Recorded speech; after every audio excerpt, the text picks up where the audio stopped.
Islamic on the cells, bro. This is for promo use only. All like your boy with cash. En forme les gars? Ça va, tranquille, toi? Toujours. Toujours. Je vous vois ces derniers temps, le grind est real. Est-ce que vous pouvez me dire c'est quoi qui se passe en ce moment? On a le gang qui est derrière le 514. Qu'est-ce que tu... ce qui se passe, qu'est-ce que tu veux dire par rapport à la musique, j'imagine? Ce qui se passe, c'est que les gens, ils ont filé le mouvement, j'imagine. Ils ont filé comment... Dans le fond, c'est que les gens, ce qu'ils aiment de nous, c'est qu'on dise ce qu'eux sont pas capables de dire. Je reçois souvent des messages comme ça, des inbox, qui me disent merci. Tu dis des choses que je serais jamais capable de dire, que je suis pas capable de mettre en mots, genre. Même pas d'écrire, de les mettre en mots, comme c'est juste des pensées que t'es jamais capable de sortir parce que t'es pas capable de... Fait que nous autres, c'est ça qu'on fait, même si des fois c'est pas... tu vois, comme Bendo, c'est pas quelque chose nécessairement qui fait comme réfléchir, c'est plus un truc de vibe, mais même dans Bendo, il y a des choses qui vont te faire réfléchir, même si c'est un beat de vibe. C'est ça que les gens aiment de nous, je pense, parce qu'on est capable de faire des beats, n'importe quelle sorte de beat, mais de quand même dire des choses dans le beat qui vont faire en sorte que ça va te faire réfléchir. Ah, 614, on est là, man. Est-ce que les gens savent que vous êtes des frères déjà? Parce que moi, quand j'ai su que vous étiez deux frères, sincèrement, j'ai été agréablement surpris. Ah ouais? Je vais te dire, ce qui fait la différence entre nous, c'est peut-être que on a été frères. Pas te mentir, on est comme ça là, depuis l'enfance, tu vois. Mais bon, on a grandi quand même dans un univers différent. Il y a eu ses amis, j'ai eu mes amis. Et à la fin, on est toujours restés ensemble, tu vois. Mais moi, j'ai opté un style différent de lifestyle. J'ai traîné beaucoup avec des immigrants, tu vois. J'ai adapté un accent, tu vois. Puis aussi le fait que, veux pas, j'aille les cheveux noirs, j'aille les yeux noirs, j'aille un teint foncé et tout. Tu vois, comme c'est ce qui fait la différence un peu entre nous, mais à la fin, on est frères. Puis quand on nous voit ensemble, quand même, ça paraît un peu, tu vois, comme on nous voit ensemble, ça paraît qu'on est frères, mais sinon, c'est ça. Je te dirais que ça reste quand même... Les gens sont surpris parce que... Pas nécessairement parce que... Ils se disent whatever, mais surtout parce qu'ils pensent que White Bee, c'est un arabe. Pas nécessairement un arabe, mais c'est un... Tu comprends, il vient d'ailleurs ou peu importe. C'est ça qui porte à confusion, mais bon, c'est ça, mais on est là, on est des frères. Est-ce que vous êtes nés à Montréal, les deux? Yeah. Les deux. Le même mère, même père, même grands-parents, tout ce que tu veux. À moins que je sache pas. Je me rappelle pas de l'hôpital, mais je sais qu'on habitait sur Marianne, Montana. On est né dans un hôpital différent, je pense. Je sais pas. Moi, je pense que oui. Ça se peut. Ouais. Parce qu'il y avait un hôpital proche de chez nous. Parce qu'on habitait sur Marianne puis Montana. C'est qui le plus vieux? C'est moi. Ouais. 25, puis lui 23. 22. L'année prochaine, 23. Est-ce qu'on peut dire que le rap vous a rapproché ou est-ce que vous avez toujours été très proches même? Non, même avant le... J'ai 23 dans le fond. Ouais, c'est ça, t'as 23. Ouais, j'ai 23, bro, my bad. Des fois, on essaie de se penser un petit peu plus jeune qu'on l'est, là, tu vois, mais... Non, j'ai 23. C'est qui a commencé à rapper en premier entre les deux? C'est moi. Ouais, c'est random. Je pense que c'était en 2013. Il grattait des textes parce que, je vais te dire, tu vois, Alex Papineau, Toxic Production, le gars chez qui on enregistre, c'est un gars qu'on connaît depuis l'enfance. On est allé au primaire avec lui, on est allé au secondaire à la même école et tout. Puis Dom, il était un petit peu plus vieux que Random, était un petit peu plus vieux que moi et tout. So, moi, j'étais le gars qui... Je traînais un peu avec ses amis et tout, puis on était une clique de frères. On était... En fait, on était... Trois duos. Il y avait moi et Dom, Alex Papineau et son frère, puis deux autres frères, on était toujours ensemble et tout. Puis Alex Papineau, c'est le petit frère. Dom, c'était vraiment quelqu'un qui était proche. Il était beaucoup plus proche que eux et tout. Quand que lui a commencé à gratter des textes, il a commencé, nous on allait, je ne vais pas nommer le nom, mais on allait à un studio qui était, disons, de moins bonne qualité parce qu'Alex, il travaille vraiment avec le cœur, force à lui et tout, c'est production. travaille vraiment avec le cœur, puis ça depuis l'enfance, tu comprends? So, Dom, il grattait des premiers textes, il est allé chez Toussaint, puis c'est ça, même là. Ben ouais, c'est parce qu'aussi c'est qu'on était au secondaire, j'étais en musique. Puis on était dans le même cours de musique, moi et lui, pendant 3 ans je pense. Puis c'est de là que notre passion vraiment de la musique là, elle a comme commencé. Puis je n'aimerais pas l'instrumental que je jouais, mais c'est ça, je faisais des concerts. Puis c'est vraiment de là que c'est à cause de mon prof de musique qui s'appelait M. Abran, qui était vraiment c'était un prof c'était très dur, mais que sa manière ça marchait. Même s'il était dur, ça faisait en sorte que justement tu voulais être toujours meilleur. Puis à la fin, ben, c'est à cause de ça que, après ça en fait, que j'ai commencé à rapper. Puis que j'ai commencé à écrire des textes juste de même. Puis j'ai enregistré à peu près 7 beats que jamais personne n'a entendu. Vous avez été arrivé à la dure? Ouais, bro. À la dure, ouais, ça dépend comment tu veux le dire, mais on n'a jamais reçu de coup de bâton ou des affaires de même, tu comprends? Mais c'est la vie qui nous l'a fait. Ouais, tu comprends. On a eu des problèmes familiaux, il y a beaucoup de monde qui n'ont jamais eu des problèmes de drogue. Tu comprends, je nommerai pas les gens de ma famille, mais ma famille elle est pas grande, tu comprends. Il y a mon père, ma soeur, il y a moi, mon frère, ma mère, il n'y a plus beaucoup de monde de son côté qu'on voit, tu comprends, il y a ma cousine, mais ça c'est des gens loin. Mais dans la famille proche, il y a eu on a eu beaucoup de problèmes de drogue et tout, que ça a divisé la famille, on a été pris, on a été les deux avec notre mère et tout, tu comprends. C'est plutôt ça qu'on va élever à la dure, c'est plutôt se débrouiller solo, tu vois. On a appris à se débrouiller tout seul, on n'a jamais eu le câble, on n'a jamais eu l'internet, on n'a jamais eu le téléphone, on n'a jamais eu les nouvelles chaussures de l'année, tu vois. On l'a fait comme on se débrouillait, bro. On s'est débrouillé, tu comprends. Moi je pense que c'est pas élevé à la dure, c'est plus appris à être débrouillard, bro, tu vois. La vie t'a appris à être débrouillard, puis je pense qu'aujourd'hui ça m'aide, ça nous aide. Puis ça nous a appris beaucoup plus de choses que des gens qui ont peut-être tout cul dans le bec, tu vois. C'est ça. Puis l'aventure 514, c'est quand que ça a commencé à... Le 514, ça part de loin, man. Ça a commencé au début, c'était quelque chose d'autre, c'est un mouvement, moi, je connaissais pas, moi j'étais de mon côté, tu comprends, j'avais peut-être 17 ans, 17 ans peut-être quand j'ai connu Lost, Gaza et tout, c'est vraiment, quand moi j'ai connu ces gars-là, c'est vraiment, moi j'ai été renvoyé de mon school et tout, on s'est rencontrés à la même école, les trois on a été renvoyés de nos schools et tout, on s'est rencontrés là-bas. Moi j'ai connu Gaza en premier parce que moi j'avais des contacts, je connaissais des gens puis tout à mon école que la première personne avec qui que justement j'ai parlé et tout, c'est Gaza. Tu comprends? Je suis arrivé à une école, je connaissais personne, bro. Tu comprends? Ça faisait 3 semaines, j'allais pas au school. Je m'étais juste fait renvoyer, puis juste, tu comprends, rentre chez toi. Puis, je suis arrivé à un school, bro, je connaissais personne. En fait, bro, même je connaissais quelqu'un qui était là, mais c'était quelqu'un que dans le temps, j'avais déjà pris un gros bif avec lui et tout. Je suis arrivé à Lucien Pagé avec une optique de cap. C'est chaud, tu comprends? Je veux dire, yo, j'arrive, bro, je m'habille souvent en rouge, je suis un Québécois, tu comprends? Mais un Québécois que les gens, ils savent pas que c'est un Québécois, tu comprends? Je suis arrivé au school, j'ai connu Gaza. Vas-y, mon frère. Yo, je suis arrivé au school, j'ai connu Gaza. C'est la première personne avec qui j'ai relate. Après, j'ai connu Lost. Les trois, on était toujours ensemble et tout. Puis eux, ils rappaient déjà.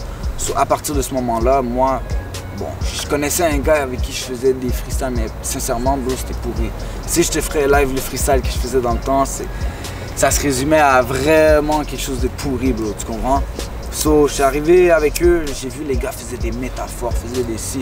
Moi, le seul gars que j'écoutais, c'était Booba. Eux, ils m'ont montré des sections d'assaut, des Niro, des Lacrim, des Soufa, des Youssoufa, excuse-moi.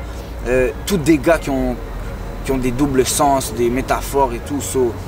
De là, j'ai commencé à me concentrer plus sur le rap français. Les trois, on s'est vraiment liés. Puis eux, il y avait déjà quelque chose ensemble qui avait déjà comme créé un peu, qui était un mouvement, ça s'appelait d'une autre manière avant, mais que Lost l'a transformé en 514. Donc, de là, avec mes talents et tout, et de la manière qu'on s'est rejoint, comment qu'on a relate et tout, on s'est rejoint, on est devenu 514, tous ensemble. Puis de là, Dom, évidemment, c'est mon frère, tu comprends? So, mon frère était toujours là avec moi et tout. So, on s'est tous rejoints et tout. Puis on est devenu 514 aujourd'hui, qui est le mouvement, un des mouvements les plus gros de Montréal, je dirais, tu comprends? Si vous vous remettez à l'optique, vous étiez au début, puis de voir ça aujourd'hui, C'est fou. C'est des rêves de jeunesse. Tu vois, quand tu écoutes des beats dans tes écouteurs, tu te dis quête. Ce gars-là, il a une fou vie. Et comme dans ses vidéos, il est là avec des grosses voitures, des ci, des ça. Puis là, après ça, tu te rends compte que c'est toi qui es là sur le stage. Aujourd'hui, on vit ça tous les jours. Tu comprends? So, c'est drôle aussi de voir même, je dirais, bro, on avait des... Tu comprends, les gars qui nous ont inspirés, bro. Youssoufa, On a fait leur première partie. des gars que yo, on se ramasse sur scène, juste sur scène avant eux. Tu comprends? C'est fou, bro. Tu vois? C'est quelque chose de spécial. Est-ce qu'il y a moyen de vivre de sa musique dans le rap, pensez en 2018 et les années à venir? Bien sûr. Bien sûr. Ouais. Moi, je te dirais que c'est le travail qui paie, tu comprends? Peu importe ce que tu fais, peu importe whatever.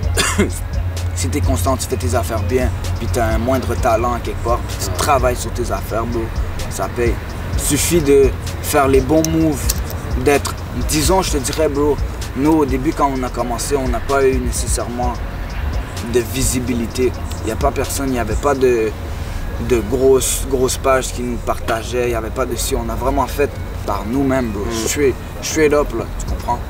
So, je te dirais que, bro, maintenant, nous, on a une certaine visibilité, les grands rappeurs de Montréal, qui fait que les jeunes rappeurs qui commencent peuvent avoir une visibilité quelque part, tu comprends? Si on se met tous ensemble, puis on se serre les coudes, puis que, bro,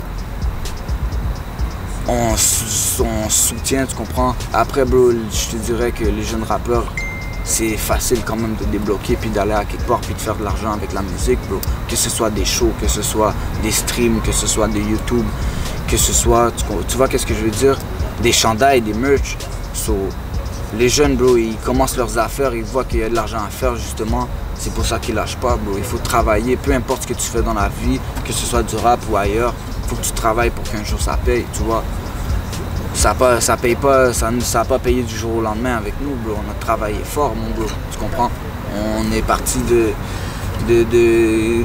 choses fous, tu comprends? De situations quand même assez intenses. So, pour répondre à la question de si ça peut payer, bro, tout dépend de comment tu vas travailler. Si tu veux travailler fort et tu veux que ça paye, ça va finir par payer. Tu comprends? Peu importe de où tu viens. Si live, je vous donne un billet destination de votre choix, vous allez où? Ok. Toi, tu irais où? C'est vraiment une bonne question parce que je connais pas tous les pays. C'est sûr que si je dirais un pays, ça pourrait paraître rien par rapport à certains que je connais pas. Mais je dirais vite comme ça, dans ceux que j'ai toujours voulu aller, je dirais Bahamas ou Panama peut-être, un truc comme ça. Quelque chose dans le genre exotique, là, une petite villa, une petite affaire comme ça. Là. Ouais. En Amérique du Sud, tranquille. Ouais. Bro, moi je partirais loin. Moi je partirais, bro, je sais pas, mon gars, en Australie. Yo, bro, sincèrement, bro, j'ai plusieurs destinations que j'aimerais bien. Tu vois, je suis allé, yo, bro, moi je vais te dire, on n'a jamais comme voyagé avec nos parents, tu vois, et tout, bro, mais le premier voyage que j'ai fait, c'est avec un ami d'enfance qui est tunisien. Je suis allé en Tunisie, en Afrique. Premier voyage de toute ma life. Je suis parti 22 jours en Afrique. Puis, bro, pendant que j'étais là-bas, yo, sincèrement, j'ai vu des choses que j'ai jamais vues de ma vie, bro. comme yo, bro, des paysages que même, tu comprends, je voyais dans des vidéoclips ou dans des films que, bro, j'étais là devant, tu comprends, mais j'avais un ami qui était à Bali au même moment. Puis, bro, Bali, bro, en Indonésie, bro, c'est malade, bro. Je voyais les plages où il était aussi. Sur Bali, bro, ça reste une bonne destination que j'aimerais aller, tu comprends?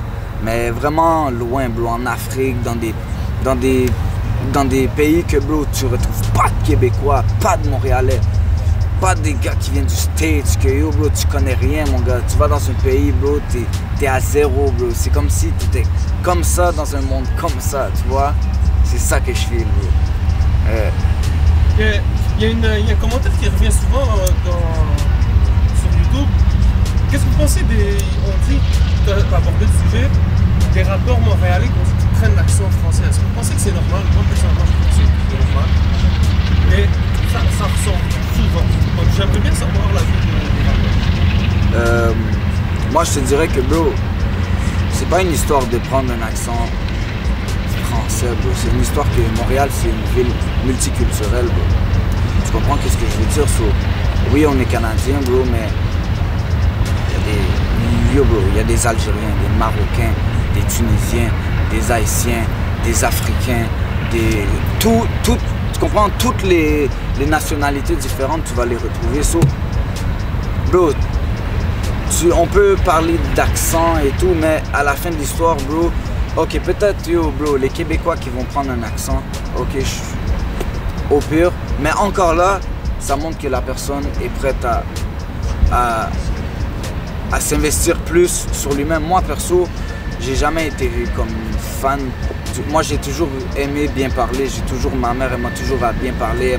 Quand que je sacrais, elle n'aimait pas que je sacrais. Elle n'aimait pas que j'utilise des mots, les mots et les toi, Tu comprends? Comme j'ai jamais vraiment... Ma mère, elle n'a jamais parlé comme ça, bro. J'ai déjà jamais été... On n'a jamais comme vraiment été comme élevé dans cet environnement-là. Après, moi, je me suis reconnu vraiment... Je suis vraiment un gars qui est ouvert d'esprit. On est des gars qui sont ouverts d'esprit.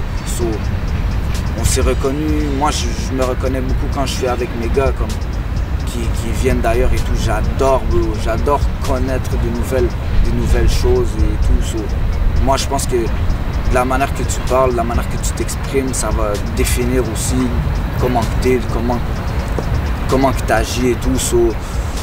Bro, moi je pense pas que c'est une histoire de rap ou une histoire de tu veux prendre l'accent et tout. Tu veux juste bien t'exprimer, que les gens savent que t'es bien élevé, bro, puis que tu saches bien t'exprimer, c'est tout. C'est pas une histoire d'accent, c'est juste une histoire de bien s'exprimer. Fuck l'accent, bro, on s'en fout, bro.